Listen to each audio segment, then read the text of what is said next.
बिस्मिल्लाहिर्रहमानिर्रहीम। अस्सलामु अलैकुम। मैं हूं असद और आप देख रहे हैं असद इलेक्ट्रिकल। इससे पहले हमने जनरेटर्स की कैलकुलेशन के ऊपर बात की थी। आज की वीडियो में हमारा टॉपिक है मोटर की एम्पेयर्स की कैलकुलेशन। तो इसकी डिटेल में जाने से पहले हमें ये समझना होगा कि मोटर हमारी काम क्या करती है। जैसा कि हम बता चुके हैं कि मोटर हमारी एक ऐसी मशीन होती है जो इलेक्ट्रिकल एनर्जी को मैकेनिकल एनर्जी में कन्वर्ट करती है।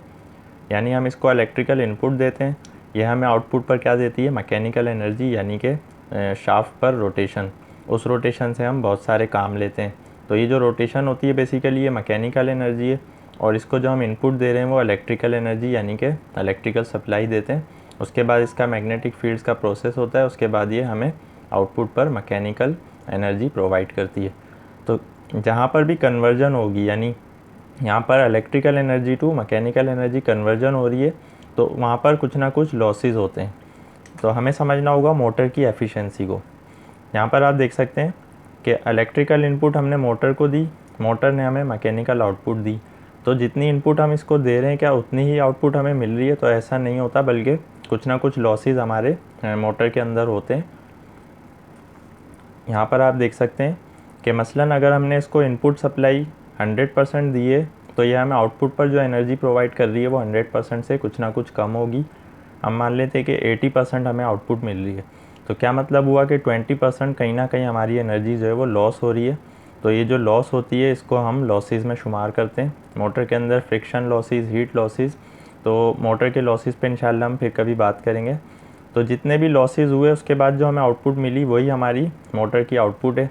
तो इससे क्या साबित हुआ कि जितने लॉसेस जिस मोटर में कम होंगे उसकी उतनी एफिशिएंसी अच्छी होगी। तो यहाँ पर हमने सिर्फ समझाने के लिए 80% एफिशिएंसी लिखी है। बहुत सी मोटर्स की 90% भी होती है, बहुत सी की 95% तक भी होती है। तो जिस मोटर की जितनी एफिशिएंसी अच्छी है उसमें लॉसेस कम होंगे, उसमें हमें आउटपुट जो है वो मैक्सिमम मिलेगी। तो अगर एफिशिएंसी आपको समझ में आ गई तो अब इसके हम फार्मूले की तरफ चलते हैं। ये हमारी मोटर की एम्पेयर्स की कैलकुलेशन का फार्मूला है। सबसे पहले हम डीसी सर्किट को देखेंगे। डीसी मोटर में अगर हमें एम्पेयर मालूम करने हो तो हमें उसके एचपी पता होने चाहिए, जिसको हम 746 से मल्टीप्लाई करेंगे। जैसा कि आप जानते हैं कि एक एचपी जो है वो 746 वाट्स के बराबर होता है। तो जितने भी एचपी की मोटर होगी उसको हम 746 से मल्टीप्लाई करेंगे तो हमारे पास टोटल वाट्स आ जाएंगे, उसको हम नोट डाउन कर लेंगे। उसके बाद मोटर के ऑपरेटिंग वोल्टेज जिससे वो चल रही है, और इसकी एफिशिएंसी जो कि उसकी नेम प्लेट पर लिखी हुई होती है। तो इस तरह हमें मोटर के एम्पेयर मालूम करने के लिए चार चीज़ें चाहिए होंगी डीसी मोटर में। एसी मोटर के केस में क्या होगा, फार्मूला सेम रहेगा, सिर्फ पावर फैक्टर का इजाफा हो जाएगा। यानी एचपी अपनी जगह है, वोल्टेज एफिशिएंसी अपनी जगह है, सिर्फ और सिर्फ पावर फैक्टर का इजाफा हो जाएगा चूँकि ये एसी मोटर है। अच्छा, ये सिंगल फेज़ मोटर की बात कर रहे हैं तो यहाँ पर सिर्फ पावर फैक्टर का इजाफा हो रहा है। अब हम थ्री फेज़ मोटर को देख लेते हैं।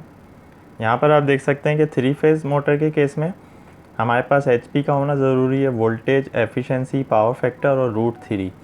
जब हम ये सारी वैल्यूज़ मल्टीप्लाई करेंगे उसके बाद एचपी को 746 से मल्टीप्लाई करेंगे, फिर फाइनली हम इन दोनों को आपस में डिवाइड करेंगे, तो जाके हमें उस मोटर के एम्पेयर पता चलेंगे।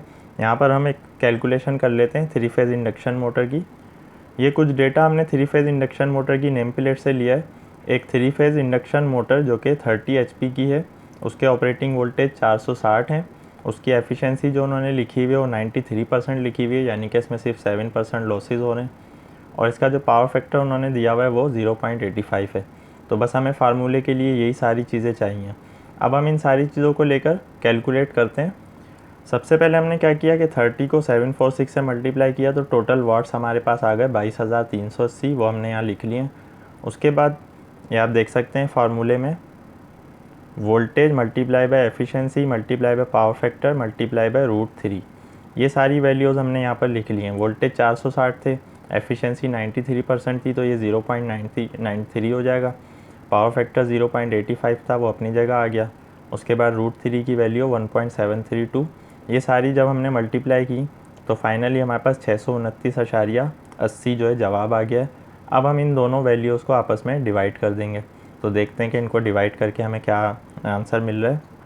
22,380 को 629.80 से हमने डिवाइड किया तो 35.5 हमारे पास आंसर आया।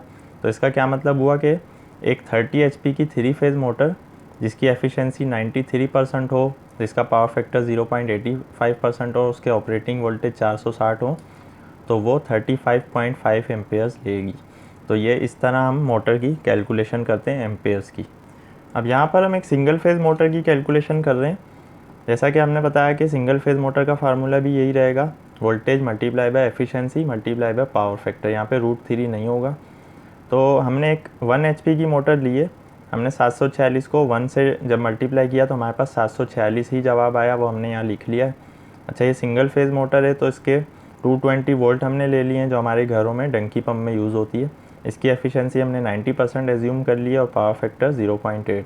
तो जब हमने इन सारी वैल्यूज़ को मल्टीप्लाई किया तो 158.4 हमारे पास जवाब आया। आप चाहें तो अपने कैलकुलेटर से ये फार्मूला अप्लाई करके देख सकते हैं किसी भी मोटर की नेम प्लेट पर लिखी हुई वैल्यूज़ को लेकर।